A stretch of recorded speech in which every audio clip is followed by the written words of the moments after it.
अंग्रेजी में कहावत है wake up and smell the coffee, यानी जागिए और सच्चाई का सामना कीजिए। इसे दिलचस्प बात कहें या विडंबना, आज ये कहावत कॉफी और इंसान दोनों पर एक साथ लागू हो रही है।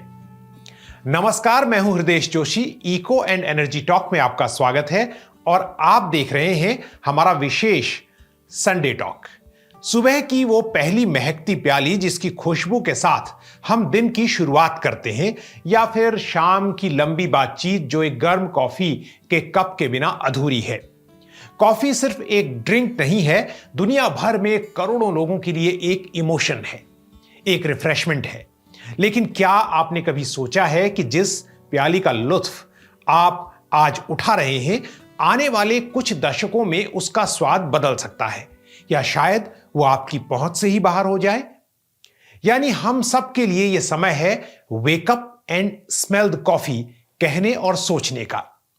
यह बात मैं आपको डराने के लिए नहीं कह रहा हूं, बल्कि जानकारी देने के लिए और इस बात के लिए ताकि इस पर एक्शन यानी इस पर कोई कदम उठाने के लिए हम जागरूकता फैलाएं। आज हम बात करेंगे उस कड़वे सच की जो आपकी पसंदीदा कॉफी के लिए खतरा बन गया है, और वो है ग्लोबल वार्मिंग। जैसे आपका मूड कॉफी बनाती है, वैसे ही कॉफी खुद भी एक बहुत ही मूडी फसल है। इसे ना तो बहुत ज्यादा गर्मी पसंद है और ना ही बहुत ज्यादा ठंड। खासकर अरेबिका कॉफी जो अपनी बेहतरीन खुशबू के लिए पूरी दुनिया में जानी जाती है, उसे 18 से 22 डिग्री सेल्सियस का तापमान चाहिए। इसकी उपज के दौरान तापमान धीरे धीरे ठंडे से गर्म की ओर बढ़ना होता है, और तापमान ही नहीं, मिट्टी का मिजाज और नमी का स्तर सब कुछ परफेक्ट होना चाहिए। ऐसे होते हैं कॉफी के नखरे। लेकिन जैसे जैसे धरती का तापमान बढ़ रहा है, वैसे वैसे कॉफी के बागानों का संकट भी बढ़ता जा रहा है, गहरा रहा है। गर्मी बढ़ने से कॉफी के जो फल हैं, चेरीज हैं, वो जल्दी पक जाते हैं, जिससे उसके अंदर वो खास स्वाद और शुगर डेवलप नहीं हो पाती। नतीजा एक बेस्वाद कॉफी, कीट और बीमारियां। ये सब होता है जब तापमान बेतरतीब बढ़ता है। यानी बढ़ता तापमान फफूंद और कीड़ों के लिए दावत है। अब बात करते हैं कभी सूखे और कभी बेमौसमी बारिश की। कभी जरूरत से ज्यादा बारिश फूलों को गिरा देती है, तो कभी लंबे सूखे से पौधे दम तोड़ देते हैं। अगर हम दुनिया की बात करें तो ब्राजील, वियतनाम, कोलंबिया और इंडोनेशिया कॉफी के सबसे बड़े उत्पादक हैं। लेकिन क्या आप जानते हैं कि भारत भी इस रेस में पीछे नहीं है। हमारा देश भारत दुनिया के 10 सबसे बड़े कॉफी उत्पादक देशों में एक है। भारत में कॉफी का मुख्य उत्पादन दक्षिण के राज्यों कर्नाटक, केरल और तमिलनाडु में होता है। अकेले कर्नाटका भारत की लगभग 2/3 70% के आसपास कॉफी पैदा करता है। कुर्ग, चिकमंगलूर और वायनाड जैसे इलाके इसके गढ़ हैं। अब एक महत्वपूर्ण बात, जब कॉफी के शौकीनों के लिए मैं इसकी तारीफ में कसीदे गढ़ रहा हूं, तो यह कड़वा सच बताना भी जरूरी है कि कॉफी खुद पानी की भारी खपत वाली फसल है। एक कप कॉफी के लिए करीब 130 से 140 लीटर पानी लग जाता है। उगाने की प्रक्रिया यानी ग्रोइंग फेज में ज्यादातर बारिश यानी रेन वाटर का प्रयोग किया जाता है, लेकिन इरिगेशन और वेट प्रोसेसिंग में भी ढेर सारा पानी तो खर्च होता ही है। भारत में कर्नाटका और केरल की प्लांटेशन अधिकतर रेनफेड ही होती है। ड्राई सीजन में ड्रिप इरिगेशन चलता है। वेट वॉशिंग में 1 किलो बीन्स के लिए 10-20 लीटर पानी चाहिए। क्लाइमेट चेंज ने मॉनसून को अनियमित यानी इरेगुलर कर दिया है, तो वाटर मैनेजमेंट बहुत जरूरी हो जाता है। माना जाता है कि ड्रिप सिस्टम 40 से 60% तक पानी बचाता है, फिर भी टोटल वाटर फुटप्रिंट अधिक ही होता है। रेन वाटर हार्वेस्टिंग और मल्चिंग से इसे सस्टेनेबल बनाया जा सकता है। भारत की कॉफी कंपनियां दावा करती हैं कि वो सस्टेनेबिलिटी के लिए स्टेप्स उठा रही हैं। इसे आसान भाषा में ऐसे समझें, पहले 1 टन कॉफी तैयार करने में लगभग 93,000 लीटर पानी खर्च होता था, लेकिन अब इसे कम करने के लिए नई नई तकनीकें अपनाई जा रही हैं। नई टेक्नोलॉजी के इस्तेमाल से टाटा कॉफी जैसी कंपनियां जीरो लिक्विड डिस्चार्ज तकनीक अपना रही हैं। इसका मतलब है कि फैक्ट्रियों से निकलने वाले गंदे पानी को साफ करके दोबारा इस्तेमाल किया जाता है, उसे फेंका नहीं जाता, यानी बाहर बहाया नहीं जाता। CCRI केंद्रीय कॉफी अनुसंधान संस्थान कॉफी को धोने और साफ करने के तरीकों को बदल रहा है ताकि कम से कम पानी में काम हो सके और पर्यावरण को नुकसान भी कम से कम हो। कॉफी के बागानों में मल्चिंग जैसी तकनीक अपनाई जा रही है जिससे मिट्टी की नमी बनी रहती है और बार बार सिंचाई की जरूरत नहीं पड़ती। ये सब उपाय हैं, कितना प्रयोग में आ रहे हैं ये देखने की बात है। आगे बढ़ने से पहले ये जरूरी बात जो मैं अक्सर कहता हूं, इको एंड एनर्जी टॉक को चलाने में आपकी मदद बहुत जरूरी है।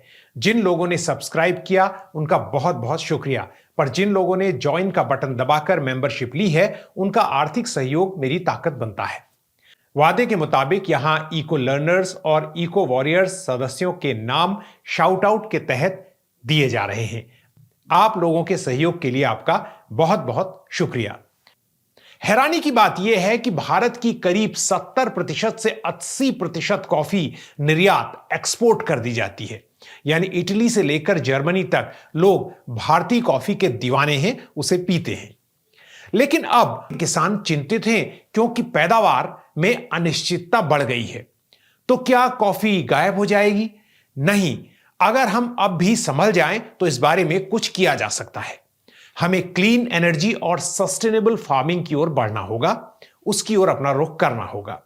कॉफी को सीधे धूप के बजाय बड़े पेड़ों की छांव में उगाना, यानी शेड ग्रोन कॉफी जिसे हम कहते हैं, उस रास्ते को अख्तियार करना पड़ेगा जिसमें तापमान 2-4 डिग्री कम रहता है। यह मिटिगेशन और एडाप्टेशन के तहत रणनीति का एक हिस्सा है। कृषि वैज्ञानिकों को ऐसी प्रजातियों पर काम करना होगा जो बढ़ते तापमान और असामान्य उतार चढ़ाव को झेल सके, जिन्हें हम क्लाइमेट रेजिलिएंट क्रॉप कहते हैं। लेकिन सबसे बड़ी कोशिश विश्व स्तर पर होनी चाहिए। जीवन के हर हिस्से में फॉसिल फ्यूल के प्रयोग को घटाना और सस्टेनेबल लाइफस्टाइल को अपनाना होगा ताकि कार्बन फुटप्रिंट कम हो सके और दुनिया का कार्बन इमिशन घटे। दोस्तों, कॉफी का संकट सिर्फ एक फसल का संकट भर नहीं है। यह इस बात का संकेत है कि हमारी जलवायु कितनी तेजी से बदल रही है। आपकी एक प्याली कॉफी के पीछे एक किसान की मेहनत और प्रकृति का संतुलन जुड़ा हुआ है। लेकिन कॉफी के क्षेत्र में जो हो रहा है वो पूरी दुनिया का एक अक्स, एक प्रतिबिंब हमें देता है। आज दुनिया का सबसे ताकतवर नेता यह कह रहा है कि climate change is a hoax और सी लेवल अगर बढ़ेगा तो we will have more sea facing property. आप जानते ही हैं कि मैं किसका जिक्र कर रहा हूं।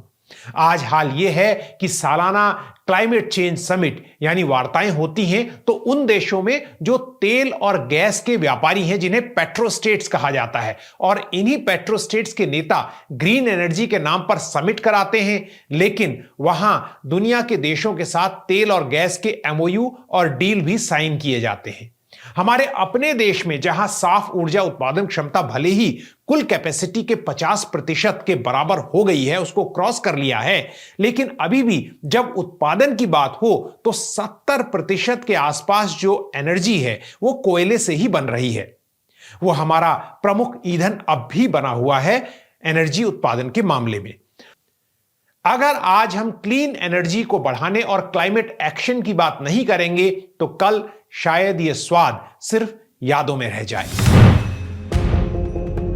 मैंने कुछ दिन पहले ग्लोबल वाटर बैंकरप्सी पर वीडियो बनाया था, जिससे पता चलता है कि हम गंभीर जल दिवालियेपन के एक युग में प्रवेश कर चुके हैं। वो वीडियो आपको डराने के लिए नहीं था, यह बात मैंने आपको बताई थी, और यह वीडियो भी आपको डराने के लिए नहीं बल्कि जागरूकता के लिए है, ताकि जो हम कर सकते हैं वो हम करें और इसके अलावा हम अपनी चुनी हुई सरकारों को भी झकझोर सकें और सोशल मीडिया के जरिए विश्व मंच पर आवाज उठाएं। अगर हम आज आवाज नहीं उठाएंगे तो हमारा कल सुरक्षित नहीं होगा। आपको यह जानकारी अगर जरूरी लगी, महत्वपूर्ण लगी, तो इस वीडियो को शेयर जरूर करें।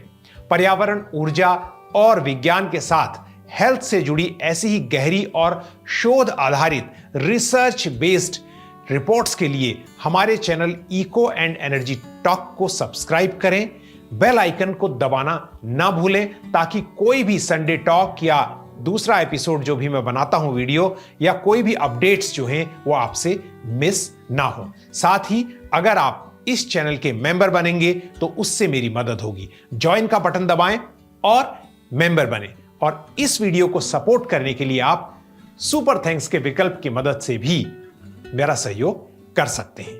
प्रकृति के साथ जुड़िए, जागरूक बनिए। धन्यवाद, नमस्कार, जय हिंद।